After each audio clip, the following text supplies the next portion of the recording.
That is the word that sums up how I have felt for the past 15 years. I have felt trapped by the need to live a double life. One life is visible to everyone, and they see me for who I am on the surface, an ambitious, sassy American college student. But only about 15 people know that the other life exists. The life in which I confine the real me, who is exhausted and broken from the burden of hiding the truth. The truth is that for the past 15 years, my family and I have lived in the United States as undocumented immigrants. I can't believe I just said that out loud. Because up until today, I have only ever whispered those words. I have only ever confided in advisors, professors, and a handful of friends because I was so afraid. Afraid of being judged, afraid of being treated differently. Worst of all, I was afraid of being considered inferior. And this fear has gripped me for as long as I can remember. At one point, it took over my life. My status meant that I was unable to travel, work, or apply to scholarships when I was in high school. My options in terms of college were severely limited because most schools expected me to pay international tuition. When I realized that I would not be able to get a fair shot at college, regardless of how hard I worked, it tore me apart. But my fear kept me from telling my friends any of this. I was afraid that if they found out, then my status would become the only thing that defined me. And I wanted them to see me for me. So I chose to suffer in silence. But some days the pain became so suffocating that it felt like I had no reason to go on. I was lucky, and I got DACA, or Deferred Action for Childhood Arrivals, right when I was at my lowest point. It changed my life. For the first time, I felt safe. My family was secure. I could choose my own career because I would be allowed to work. I had a shot at creating my own future. DACA allowed me to get back on my own 2 feet. And while I got over my lowest point and am now stronger for it, there are those who didn't. 18-year-old Joaquin Luna Jr. committed suicide because of the despair he felt over his immigration status. He wanted to be a civil engineer, but could not go to college. 22-year-old Yaneli Hernandez was on antidepressants and attempted suicide twice, once while she was being detained. She was deported in 2012, and some reports say that she was robbed the day she reached Mexico. No one has heard from her since. Their outcomes could have been different if the system recognized the mental health concerns of undocumented immigrants. And while I recognize that the system is not built to care for them, institutions that provide the most basic human necessities are now turning their backs.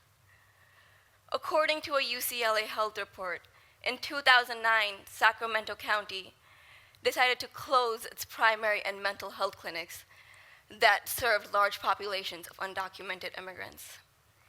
At the same time, Contra Costa County started screening for legal status at their public clinics and hospitals. These adverse policy decisions complicate the already difficult journey of undocumented immigrants. Because being undocumented is much more challenging than simply crossing the border. Yes, chances are that once we are in the country, we are safer, more economically stable, and enjoy a higher quality of life. But all of that comes at the expense of our minds. The sacrifices that we're forced to give, the isolation we feel, and the uncertainty of it all builds up a tremendous amount of mental stress. And some, like Joaquin, succumb to it. But this stress begins long before we ever get here. Because contrary to the picture that the media paints, undocumented immigrants are not coming here because they're lazy or immoral. They're coming here to escape economic instability, political unrest, and religious oppression. Some are even fleeing to save their lives. They're escaping situations that are so dire that packing up their lives in a bag and leaving becomes their best option. And when they do that, they sacrifice their homes, their countries, their families, and to some extent, even their culture. And that's merely the beginning of what they sacrifice. I have seen my parents make one sacrifice after another for the past 15 years. My grandmother passed away last October. She was sick for a long time before that, and though my mom would call her every day, she wasn't always able to talk. So on October 16th, our family in India Skyped us so that my mom could get a chance to see her mother's face one last time. That night, seeing her mother's dead body through a computer screen was the closest my mom had been to her mother in years. And though it was nowhere near enough, I am grateful, because at least she had a chance to say goodbye, to pay her last respects. My father was not that lucky. His parents passed away within a year of each other. And each time the phone rang in the middle of the night. I was 14 at the time, but I will never forget the image of my father dropping to the ground after we received that second phone call. My parents sacrificed the chance to ever see their parents again. And the guilt of not being there at the very end will haunt my parents for the rest of their lives. But while these sacrifices take their toll mentally and physically, it is the isolation we feel that makes it unbearable.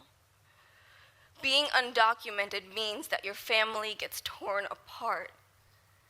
And in that regard, I was lucky. Though I never grew up with any extended family, I always had my parents, my sister by my side as my strength. It is more common for parents and children to be separated for decades. And it is that loneliness that makes us look for friends to lean on. But we find ourselves questioning who we can and cannot trust. Who will accept us and who will judge us? Most of the time, we are too afraid to find out. We are left without a support network, even as our mental toll engulfs us. We endure all of this because we tell ourselves that our tomorrows will be worth the pain we are in today.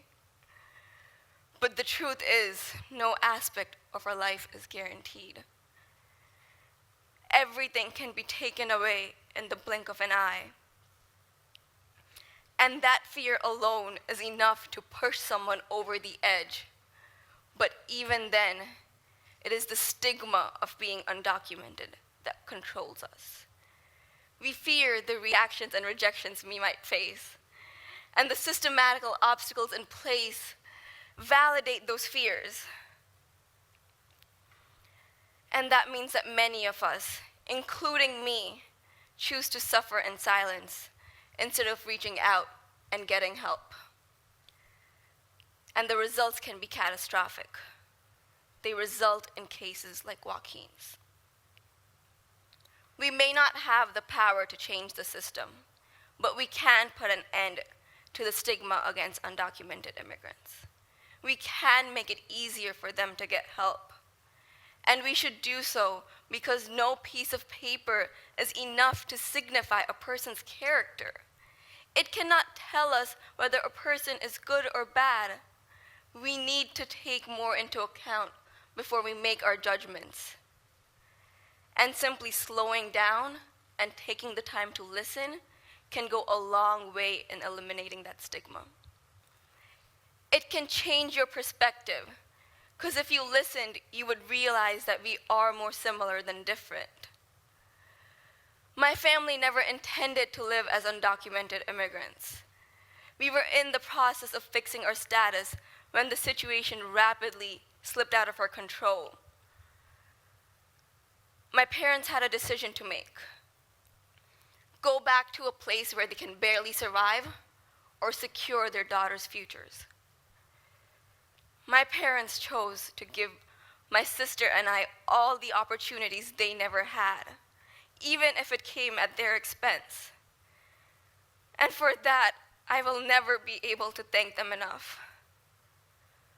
But I think that any parent, regardless of nationality, race, and religion, can relate to that decision, can understand that sentiment.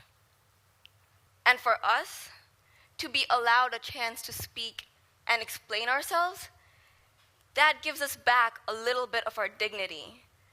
And that alone can be so powerful in improving our mental health. It wasn't until I got DACA and was offered some of the same opportunities as my peers that I realized that I was not less than them.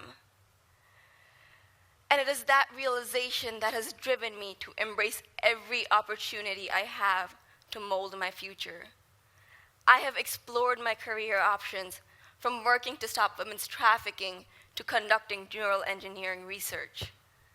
I now study computer science and psychology, with the hopes of one day being able to use my skills and the power of technology to make mental health care more accessible.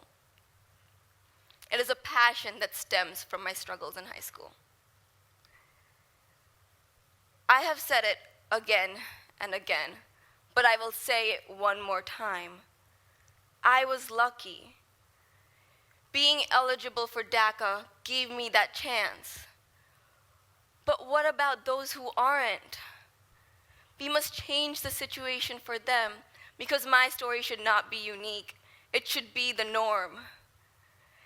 Every parent fighting for their family deserves to be treated with dignity and respect. Every teenager deserves a fighting shot at their future. And we have the power to give them that by simply listening. I hope we take this opportunity, because I desperately want others to be able to feel the way I do right now. Today, I put an end to my double life. As I stand up here in front of you, I am the real me. I am not ashamed, and I am not hiding. For the first time since I was 6 years old, I am free. Thank you very much.